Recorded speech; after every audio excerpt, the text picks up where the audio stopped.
capital markets to gold now. Yes, the bottom line always is golden, isn't it? Well, gold has always held, of course, a special place in everyone's heart, not just as a symbol of wealth and tradition, but rather as a cornerstone of our economic strategy, Aisha. Oh, absolutely. And it is my pleasure now to introduce our next distinguished speaker who will shine light on the resurgence of gold in India's economic landscape.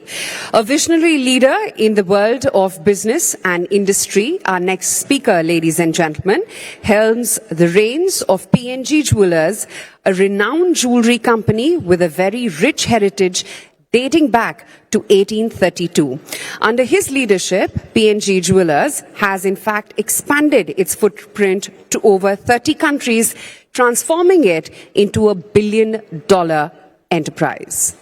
And just a quick reminder, all of you, please do share your thoughts on the India Economic Conclave. You can use the hashtag of hashtag IEC 2024. Before we call upon our next speaker, it's just a quick reminder, you can connect with us, of course, on social media, on our websites as well.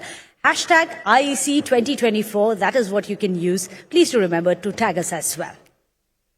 Well, ladies and gentlemen, please put your hands together for our next speaker, the MD and CEO of PNG Jewellers, Dr. Saurabh Gadgil, in conversation with consulting editor for Times Now, Deepthi Sachdeva.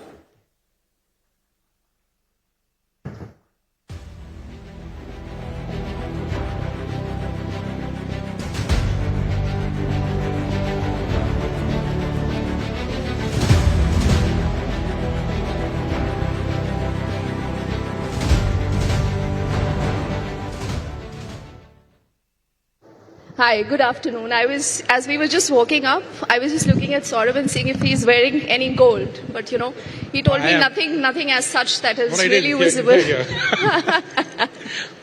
Okay. So, you know, Saurabh, talking about gold. Gold in the country is an emotion. You know, forget about the fact that people think about gold as an investment, but for us it's about jitna sona utna aur acha. So it's that kind of a feel, that kind of an emotion here in the country.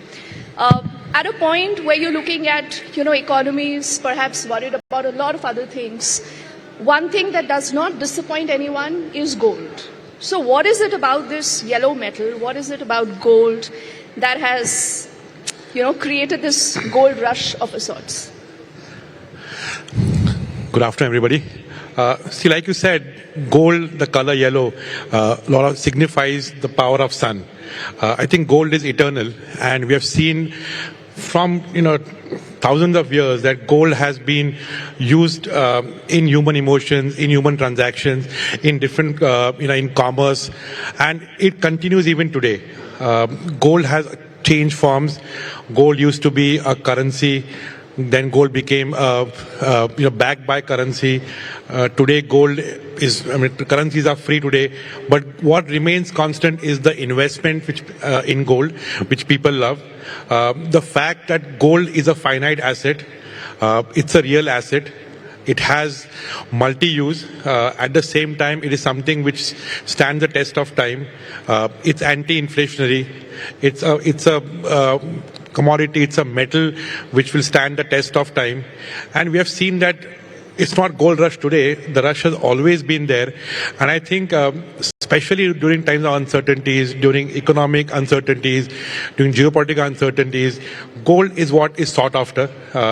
And this is what we're seeing today, that the whole jewelry industry, the whole gold industry is seeing a huge interest, and interest from a lot of first-timers. Because we are living in an uncertain era, we are living in times where there is no certainty of what's going to happen in the coming decade, in the coming years. And this is where gold plugs in as a tool which can help you to, you know, hedge, help you to protect your wealth, help you to, you know, have a plan, be ready. And I think Indians have a different approach to gold. Indian household, every household has gold, and the estimates like, you know, India could have 25,000 tons of gold, 50,000 tons of gold. Nobody knows how much gold, you know, the Indian households have, and that again has been reinforced during COVID when Indian economy stood strong, where people could survive because of the gold they had with them, and that came as a last resort option for people to pay off their medical bills, to pay off their liabilities in those uncertain times. So I believe that this is a real asset. And we as jewelers, see this, that the interest is going to just keep on growing. It's a great time for the entire industry and for the for investment in gold. I think we all are bullish on the future of gold. And I think being a true brand ambassador of your company, you have obviously encouraged people to go and buy more gold. But when you say this, Saurabh, people would also want to know whether this is the right time to buy gold. Should they be waiting? How do you see things moving in, keeping in mind the geopolitical situations? You're looking at almost emerging war situations across the globe. And even otherwise, like India, you say, is a conservative market, but still when it comes to gold, the priorities are pretty clear. You've seen the government of late, making certain changes that has kind of boosted that demand also. Is this a real demand for gold, or this is, again, like they say, pushed by the industry? So to answer your question first, there is no right time. I think every time is the right time to buy gold. Like we have looked at, mutual funds, what people spoke right now, that you have to keep on looking at the power of compounding and keep on staying invested. I think the same philosophy applies for gold. In India, people buy gold in two forms. It can be gold as bars, coins, or it can be jewelry. I think in India, we have this unique concept of value investment. So the jewelry you buy can also be worn and also be used as an investment, as a last resort cash in case, a time comes for it. But I think this demand is real. This demand is not created, there's no hype around it, because gold fundamentally, like I mentioned before, is finite. The supply of gold is limited annually, and the demand is affected by a lot of things, primarily looking at today's geopolitical pressures around the world, the trade wars which are happening around the world. We are living in uncertain times. We are living in times which are going to be challenging.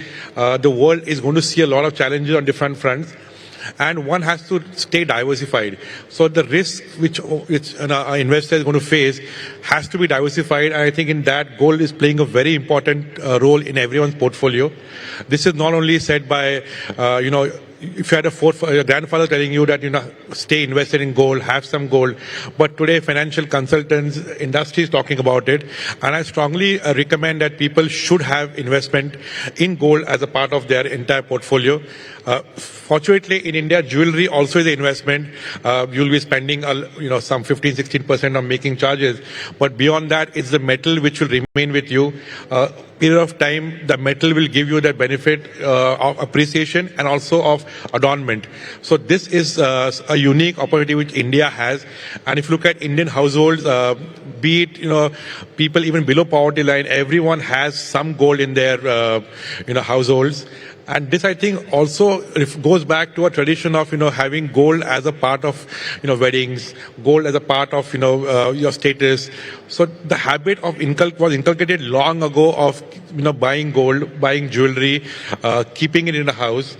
And I think that's the most prudent advice I'd give to people here as, gold should be looked at as a serious asset and not as a speculative asset. One should not, speculate in gold. One should not, just buy gold based on tips. One should buy gold as savings and look at it long term. I think it's the right time. Gold always has shown that, it's a safe investment and an investment which gives rewards. And when you say this, there's a lot of viewer interest in a lot of things you said. So I'll just push that point a little further. Gold, platinum, diamonds, there's a lot of conversation now about jewelry. So where does gold really stand in this? You believe, like they say, old is still gold. So, gold is the real gold. Is that the only thing that matters? Or you think moving across, you could have, new metals that we could be looking at? That is the first question. And the other thing is about the hallmark, the standardization of gold. As consumers, how should we be aware? And where is it that your brand comes in? What is it that you do differently that, you think our audiences and our viewers must know? So I think your first question about different metals, I think today platinum is being seen as a jewelry metal. Investment-wise, there are a lot of metals which people today invest in. There'll be copper, zinc, platform like, commodity exchanges have a lot of metals to invest in. When it comes to jewelry, it's primarily gold. There is a portion of people who are looking at platinum, but that's a very, very small percentage. In gold, there's new trends evolving. There is, now mix and match. So you'll find dual metal, gold and platinum coming together in the form of jewelry. There'll be, gold which is in different caratage now. So you're seeing 14 karat jewelry, 18 karat jewelry. So I think gold is ductile, malleable, can be made in different forms. And that's what is the beauty of gold. As an industry, I think we have come a long way ahead. Today, we are around an $85-90 billion industry in India. I think it's growing at a CAGR of about 20-25% annually. So in the next 4 years, the industry is looking at almost doubling from here. And a large portion of that, I think, is because of the one side regulations by the government in terms of quality, hallmarking being mandatory, certification being mandatory, and awareness for the consumers on looking at buying gold from reputed brands, transparency, asking for invoices. So the whole perception about the industry, which was considered to be unorganized, is being changed. And also is talking in terms of numbers. Today, I think India would have around 1 million jewelers, which again is a huge number when it comes globally. China would be talking about 200,000. We are at 1 million. So I think that's a number which, that's why the whole industry was unorganized. It's moving fast towards consolidation, moving fast towards getting organized. I think today almost 40-45% industry is organized, and we are moving at a very fast rate. What this brings to the consumer is quality, assurance, better designs, and a whole new shopping experience. So I think, like we're saying, Vikasit Bharat, I mean, in this, we are a part of it in a big way. Today, Indian jewelry, our manufacturing is looked at worldwide as a pioneers. Same thing will happen in retail. Because when Indians buy jewelry, it's an emotion. It's not just a product. Here, jewelry means, it's a very, very deep-rooted emotion in the family. So it's a relationship. And that's very unique of our country. Worldwide, jewelry is looked at as fashion, glamour. There is no connection to the emotion what India has. And I think that's what's really making the whole industry looking at it more deeply. We're looking at developing more relations. And I think this is the only industry where technology plays a role, but human touch is very important. So when we look at even the whole experience, worldwide jewelry is not sold online, it is offline. It's experience where you go, you go to your trusted jeweler, your trusted brand, you interact, you buy. It's a relationship which nurtures over time, where we get stronger over time. I think that is what makes Indian jewelry and the Indian jewelry market so special. Interesting you spoke about this online trend. You believe that there could be a time when people sitting at the comforts of their home will order gold jewelry just like that? Or you believe that it's still about that trust, going to your jeweler, looking at the product, feeling this? What is the future looking like? See, trust is no longer a phenomenon because jewelry is certified, is hallmarked, so trust will be there when you're buying from trusted brands. Like, for example, at PNG, we ensure that trust is at the core of our entire business. So quality control, transparency, is all there. Online and offline, the main difference in jewelry is that jewelry, I think, will converge to a model which is a hybrid. So you browse online but shop offline. A kind of omni-commerce where things come together and people will still make a decision online, but make the entire transaction offline. And I think the other thing which you're going to see here in the jewelry industry is that jewelry which is more commoditized, jewelry more gifting oriented will be seen to be bought online. But jewelry which is relationship, weddings, especially, will see a lot of traction still happening physically. And that's what even worldwide we have seen that jeweler today, even Amazon, when it talks about it, it's not a big portfolio for Amazon when it looks at jewelry as apparels and electronics would be. So I think jewelry will remain more, grounded, brick and mortar, emotion-based, relationship-based. And when you say this, there is always that question that he wants more gold or she wants more gold. This is a debate I think a lot of us have discussed, spoken about.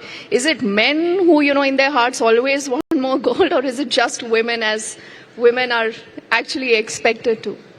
How do you see this? I mean, in your sales number, otherwise, in your experience and everything else? See, for any jeweler, wedding shopping is the biggest shopping, and in wedding shopping, the female really overrules the entire shopping thing. So her share is the maximum. So yeah, jewelry is if you look at jewelry per se, it's a woman-dominated buying where volume comes from women because they can wear a lot of jewelry. Men would look at jewelry more from the investment perspective or office wear, corporate wear jewelry. So if the whole jewelry focus is on getting the family to visit the store, on getting the husband and wife coming together to make the purchase, getting a fiance to buy a ring for her partner. So I think that whole relationship is what I'm talking about. And when we look at jewelry, we look at it as a family treasure. We look at it as a heirloom to be passed on. So it's not just his or her jewelry, it's the family jewelry is what it's really in the Indian context. And that is what we believe in, and that is what we really work with ourselves. And I think for us, we are like custodians. We have to ensure that we stand with them during their difficult times. If somebody has to sell gold, we have to be there with them, give them advice, be able to advise them on the right designs to buy. So, and that is how we look at ourselves, like we are advisors to them. At the same time, as a jewelry brand, we have to be able to cater to their demands, their needs, and be able to understand coming trends, upcoming fashions, and be relevant there. Because for us, this whole family experience is what really makes us stand apart. And I believe that what we are at PNG is we say we are the organized family jeweler of the country. So because we enjoy a legacy of almost 200 years. So this is Parivarvad. Parivarvad in the gold sector. That's right. Jokes apart, considering that this is a huge market and you yourself have, touched upon the numbers, every nook and corner you will have, one of that, your trusted jeweler that your family has been going to for decades, for years together. So what is the challenge for you as a brand today? What is the challenge that you look at? How do you deliver on those challenges? And what is it that sets you apart from a lot of other players in the market? I think the real challenge today is to be able to create the whole shopping experience which is favorable for a consumer. I think today a consumer is not just looking at price. 10 years ago, you would see only price as the decision making to buy jewelry. Today, it's the whole package. It's about price, it's about designs, it's about the brand, it's about after sales, and it's about the whole reputation who are buying from. So I think this whole experience is what I think makes PNG unique. Like I mentioned before, we are a family jeweler, but who's corporatized, who are listed. So we say that, we are organized, but we have still the human touch of a family jeweler. So when you go to a family jeweler, he's going to be able to give you, repairing services, polishing services, made to order, at the same time advise you. And we believe this is what we do at PNG. We treat our customers as, our family. We would have more than 35-40 lakh customers, but we know each one of them individually. We cater to them, we talk to them, understand what they want. And human side, I think, is very important in our whole jewelry business because it is not a transaction. It's an exchange of emotions, it's relationships. I think that is what is going to be the main challenge for anybody going ahead. To establish a connect with the consumer and to make the bond stronger and stronger and be with him during good and bad times. So like we say, it's not just, people don't buy jewelry only in good times. People also will sell jewelry in bad times to, tide over that particular crisis. As a jeweler, we also have to be with them during that point of time. And I think that is what really makes us unique in the market.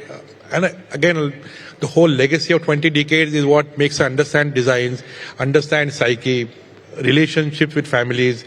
And this is what today Indian jewelry market is. Designs here are going to be, everywhere available. There's nothing which will really, make you have a trademark on a particular design. But what you can trademark is your service. What you can trademark is your entire process. And I think blending new age technology with the old way of retailing is the success for a successful jewelry brand. Okay, nice that you say that, Saurabh. Going ahead, what is your wish list, perhaps, from the government? Are you looking at a little bit of more hand-holding? Are you looking at more tinkering with, the structures, the import, and a lot of other things? What is it that you would be looking at that kind of benefits not just the consumer, benefits all of you also? I think government is really looking at the industry very positively because we are, as the industry, we are getting more organized. We are a large exporter for the country. Import duty, which was really high on the gold, has come down and been rationalized. So I think good steps have been taken. As an industry, we were discussing whether we can have one India, one rate. That's something which... one India, one rate. Is that possible? Is that possible? Is that being discussed? It's been discussed. It's challenging. But like Dubai has one, a single rate in the entire city. So that's something which will bring again a fair pricing to the entire, the gold jewelry industry. That's something which we are discussing on.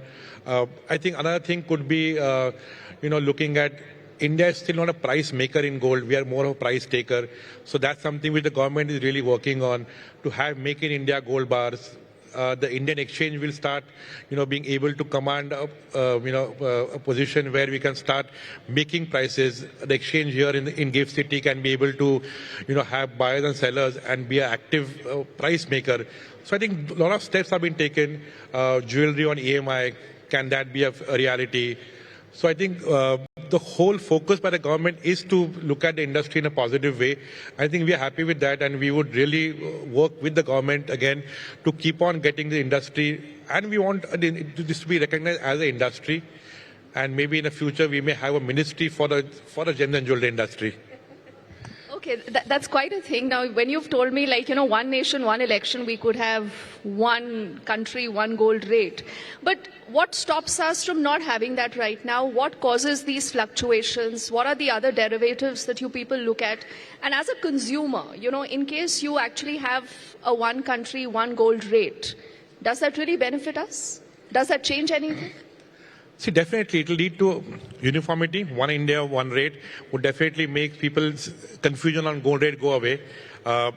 See, the real problem is it's a consumer industry, and as a brand, there are a lot of jewelers here. Each one is free to sell at whatever price they would want to sell. Gold, again, in different parts of India will have different prices because there are their duties, transportation costs, insurance costs, which would add to it. So if you look at typically in the East India, the gold prices are more than West India. That's because, the cost is more to reach gold there. But having said that, we should be maybe not one India, one rate, but at least somewhere like a guidance where a gold should be minimum this rate, and set up some more guidelines. It will definitely help the industry. Like when you talk in other countries where rates are fixed, the consumer relax that, they know that they're getting the fair price. Today, a consumer have to look at rates of 4 different jewelers and then go maybe. That will solve that headache. And I think it will definitely uplift the entire industry. And this, I think, will happen eventually. It's the early days. But it's a good concept. And I think everything starts with a concept. So this is something which is a start. Maybe in future, we'll all be able to work towards that. What we also want to do is that, we want the consumers to be looking at not just the pricing, not looking at just gold as a commodity. Gold involves a lot of work. So like we say, gold is a piece of art, and art should be valued like art. That is where, this whole industry will be moving, going ahead. As we get more and more organized, as we give, customers, we give them better experience. The industry will also see this entire focus moving away from discounting, moving away from just pricing to looking at the entire value. By value, I mean design, service, after sales, the brand. And this is where I think the industry then will be looked at in a very positive way, both by the consumer and by the government. And you also made a mention of gold on EMI. I mean, do you do this? Do you intend to do this in the near future? What about gold loans and a lot of other things that people have been discussing of late? See, gold loan against gold is something which is very popular in the country.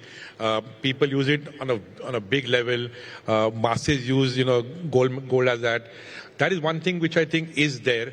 What we're talking on is, can you buy jewelry on EMI? It's a little challenging because you have housing loans, you have vehicle loans. Jewelry, there is no central depository which will have the gold ownership. The jewelry, when you buy jewelry, ownership lies with the consumer. So that has to be worked out. And can that be channelized? And can that be channelized into a banking system where a network can be established, where consumers can use this? It will definitely help to boost consumption. Today, we have fintech companies which may do, top-up gold loans, so that will help a consumer to top up his purchase. These things are happening. There are talks on digital gold, so that's another trend which may come up in the future. So a lot of exciting times ahead for the industry, and I think as we talk in the next 3-4 years, I think industry will see all these things become reality and adding to the entire industry what we are seeing today.